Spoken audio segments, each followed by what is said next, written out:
আসসালামু আলাইকুম। সবাইকে স্বাগতম আমাদের পরবর্তী ক্লাসে। আমি তোমাদের সাথে আছি তানভীর হাসান। আশা করি তোমরা সবাই ভালো আছো। আমরা আমাদের গত ক্লাসে নবম দশম শ্রেণীর চ্যাপ্টার 9 এর ত্রিকোণমিতি নিয়ে আমাদের সমকোণী ত্রিভুজের বেসিকটা ক্লিয়ার করেছিলাম। আজকে আমাদের সমকোণী ত্রিভুজের পরবর্তী পার্টটা সম্পূর্ণ করবে এবং আমরা সমকোণী ত্রিভুজ সম্পর্কে যতগুলো বিষয় আছে আজকে আশা করি আমরা আজকের পরে কোনো সমস্যা আমাদের থাকবে না। তো আসো, আমরা শুরুতে এই দুটো সমকোণী ত্রিভুজ দেখে নিয়েছি। এবং সমকোণী ত্রিভুজে দেখো দুটা মান দিয়ে দিচ্ছে এখানে। আমাদের একটা মান দিয়ে দিচ্ছে এবং একটা বিষয় ক্লিয়ার করে নি। একটা কোণ আমরা একটু ধরে নিব, না ধরে নেওয়া পর্যন্ত আমরা তো ভূমি এবং লম্ব হিসাব করতে পারবো না। এটা আমরা গত ক্লাসে আমরা দেখে নিয়েছি। যারা আমাদের আহ পূর্বের ক্লাসটা দেখোনি তোমরা অবশ্যই আমাদের প্লেলিস্ট থেকে নবম চ্যাপ্টার ত্রিকোণমিতি এর প্লেলিস্টে শুরু থেকে একটু দেখে আসবে, তাহলে আশা করি তোমাদের বুঝতে কোনো সমস্যা থাকবে না। তো আসো, আজকে আমরা একটু দেখবো একটা সমকোণী ত্রিভুজের দুইটা বাহুর মান যদি আমাদের দেওয়া থাকে, আর একটা বাহুর মান আমরা কিভাবে হিসাব করতে পারি। যেমন এখানে দেখো দুটা বাহুর মান দেওয়া আছে, এখানে দুটা বাহুর মান দেওয়া আছে। এখানে যেমন এসি বাহুর মানটা আমাদের কাছে দেওয়া নাই এবং এখানে আমাদের বিসি বাহুর মানটা দেওয়া নাই। তো আমরা কিভাবে এটা বের করতে পারি এটা একটু দেখবো। আচ্ছা, সমকোণী ত্রিভুজ সম্পর্কে জানলে আমাদের একটা সূত্র অবশ্যই জানতে হবে, যে সমকোণী ত্রিভুজের একটা সূত্র আছে। সূত্রটা কি? সমকোণী ত্রিভুজের আমরা তো গত ক্লাসে দেখছি অতিভুজ, ভূমি এবং লম্ব, এই তিনটা অংশ থাকে। তো আমাদের সূত্রটা হচ্ছে যে একটা সমকোণী ত্রিভুজের অতিভুজকে যদি আমরা স্কোয়ার করি, তাহলে যে মানটা আমরা পাবো, অতিভুজকে আমরা স্কোয়ার করলে যে মানটা পাবো সেই মানটা হবে ওই একই সমকোণী ত্রিভুজের ভূমির যে মান আছে ওই মানের স্কোয়ার এবং লম্বের যে মান আছে ওইটার স্কোয়ারের যোগফলের সমান। আচ্ছা, বিষয়টা আমরা একটু ছোট করে দেখে নিই। যেমন ধরো আমাদের কাছে একটা সমকোণী ত্রিভুজ আছে, এটা আমাদের 90 ডিগ্রি। আচ্ছা, এটা আমরা একটু নাম দিয়ে দিই, এ বি সি। এটা যদি হয় আমাদের এক, এটা হয় যদি দুই, এটা হবে √5। আচ্ছা, কেন হবে আমি একটু দেখিয়ে দেখো। আমাদের অবশ্যই এটা যদি আমরা ধরে নিই, এই কোণটাকে ধরে নিই, ধরে নেওয়ার পরে অবশ্যই হবে আমাদের এটা লম্ব। লম্বের মানে যদি আমরা স্কোয়ার করি প্লাস আমাদের ভূমিটা হবে বিসি। কারণ কি আমরা বলছি, এই যে অতিভুজ কিন্তু আমাদের √5, কারণ এই যে 90 ডিগ্রি কোণের অপোজিটে আছে, সুতরাং আমাদের অতিভুজ হবে √5। তাহলে আমাদের লম্বের মানটাকে তো আমরা স্কোয়ার করেছি, সাথে কি করতে হবে, ভূমির মানের স্কোয়ার করে যোগ করতে হবে। ভূমির মানের স্কোয়ার করলে কত হয়? দুই। দুইয়ের স্কোয়ার করলাম, করলে আমাদের এক স্কোয়ার করলে হয় আমরা জানি এক, দুইয়ের স্কোয়ার করলে হয় আমরা চার। তাহলে আমরা এটা পেলাম 5। আচ্ছা, এটা সমান হবে আমাদের অতিভুজ স্কোয়ারের মান। আমাদের অতিভুজ কত? √5। √5 কে যদি আমরা স্কোয়ার করে দিই আমরা পাই 5। দেখো তো একটু লক্ষ্য করে, আমাদের লম্ব লম্ব এবং ভূমির স্কোয়ারের যোগফল যে মানটা পাইছি এটা, আর আমাদের অতিভুজের মানের যে আমরা স্কোয়ারটা করছি ওটা দুটোর মান সমান পাইছি না, এটা আমরা পেয়েছি। এটা তোমাদেরকে শুরুতে একটু বেসিক ধারণার জন্য শর্ট করে দেখালাম। এখন আমরা একটু ডিটেলস আমরা বিষয়টা নিয়ে আলোচনা করবো।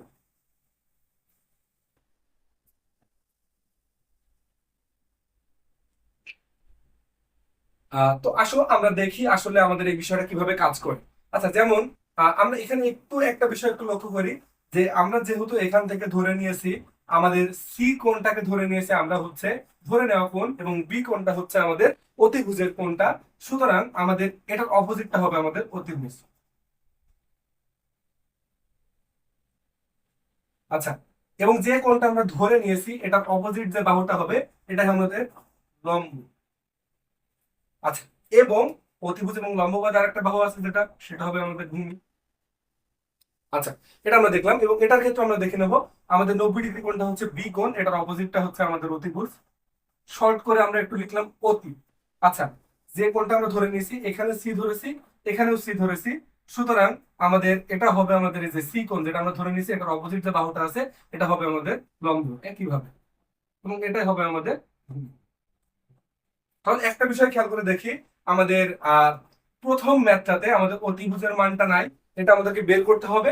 এবং দ্বিতীয় ম্যাথটাতে আমাদের ভূমির মানটা নাই, আমাদেরকে বের করতে হবে।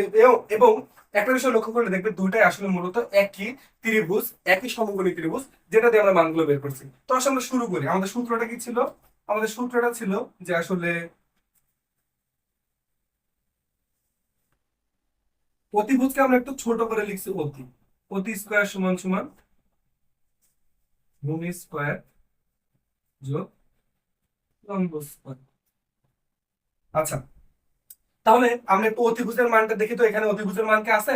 না, আমাদের কাছে অতিভুজের মানটা নাই, আমাদেরকে অতিভুজের মানটা বের করতে হবে। সুতরাং আমরা অতিভুজের মানের জায়গাটা ফাঁকা রেখে দিলাম, লিখে দিলাম অতি স্কয়ার।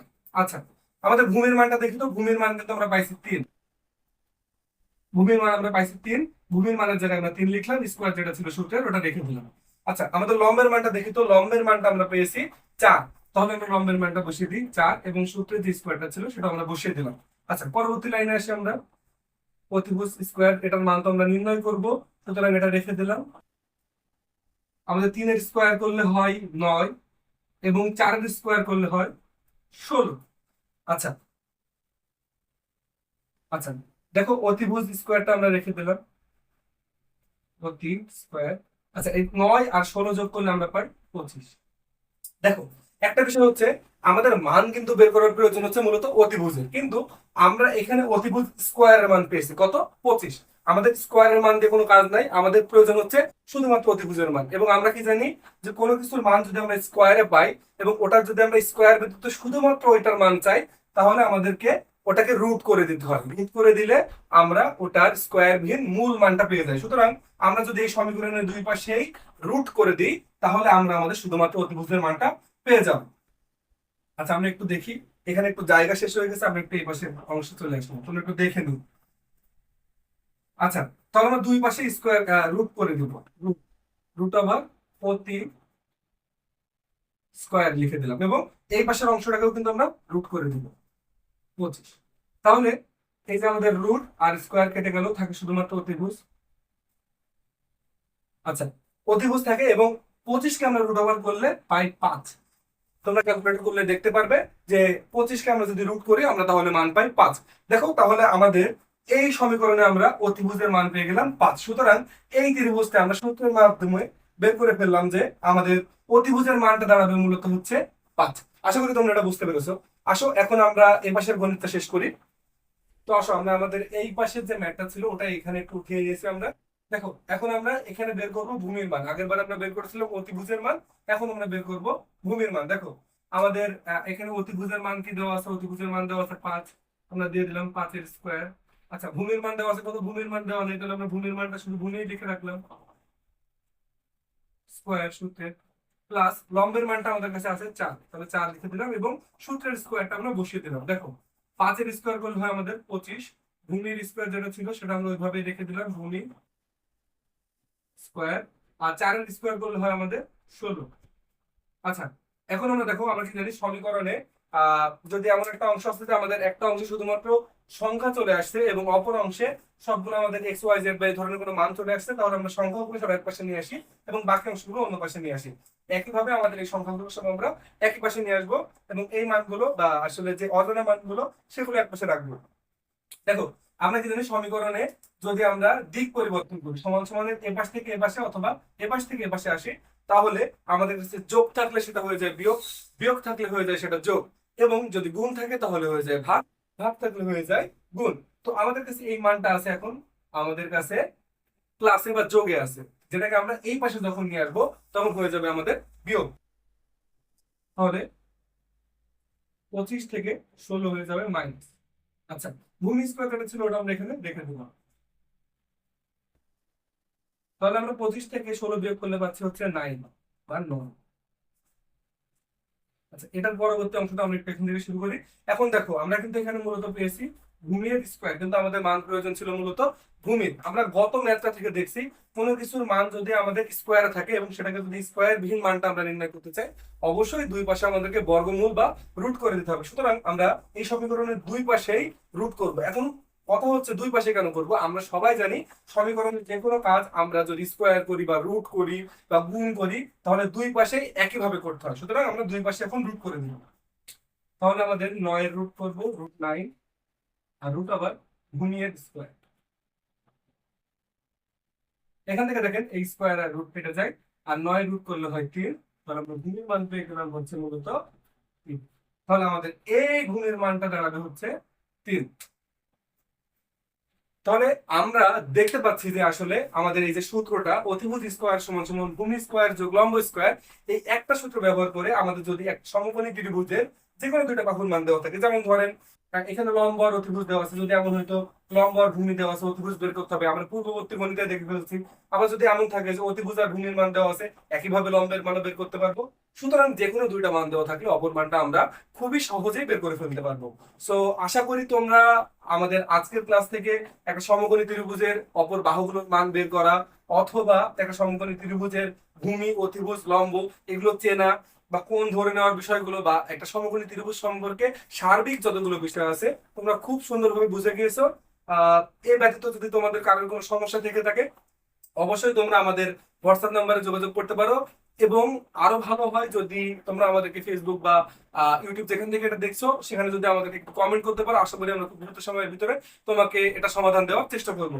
সো আজকের ক্লাসে এতটুকু ছিল, এবং আমরা ক্লাস শেষে তোমাকে 5 থেকে 6টা প্র্যাকটিস দিয়ে দিচ্ছি, যেটা বাসায় সমাধান করলে আশা করি এই অধ্যায় নিয়ে তোমাদের আর কোনো সমস্যা থাকবে না। সো তোমাদের প্র্যাকটিস গুলো এখন আমি উঠিয়ে দিচ্ছি, এটা বাসায় সবাই করবে, এবং উত্তরগুলো অবশ্যই আমাকে কমেন্ট সেকশনে জানাবে, যাতে আমি বুঝতে পারি কে কতটুকু বুঝেছে বা কার কোনো ভুল আছে কিনা। সেটা থাকলে অবশ্যই আমি কমেন্ট সেকশনে তোমাদের উত্তরের মাধ্যমে জানিয়ে দিব। আমাদের বাসার প্র্যাকটিস ম্যাপ গুলো তো হচ্ছে এই 1, 2, 3, 4টা আছে। এখান থেকে আমাদেরকে বের করতে হবে এসি এর মান, এখান থেকে বের করতে হবে এবি এর মান, এখান থেকে আমাদেরকে বের করতে হবে এবি এর মান, এবং এখান থেকে আমাদের বের করতে হবে এসি এর মান। সো তোমরা এই ম্যাথ গুলো অবশ্যই বাসায় করবে, করে আমাদেরকে কমেন্ট সেকশনে উত্তরগুলো জানাবে। আমাদের আজকের ক্লাসে তোমাদের ভালো লেগে থাকলে অবশ্যই আমাদেরকে একটি লাইক এবং একটি কমেন্ট করে আমাদেরকে জানাবে। সবাইকে ধন্যবাদ আমাদের সাথে থাকার জন্য। আসসালামু আলাইকুম, আল্লাহ হাফিজ।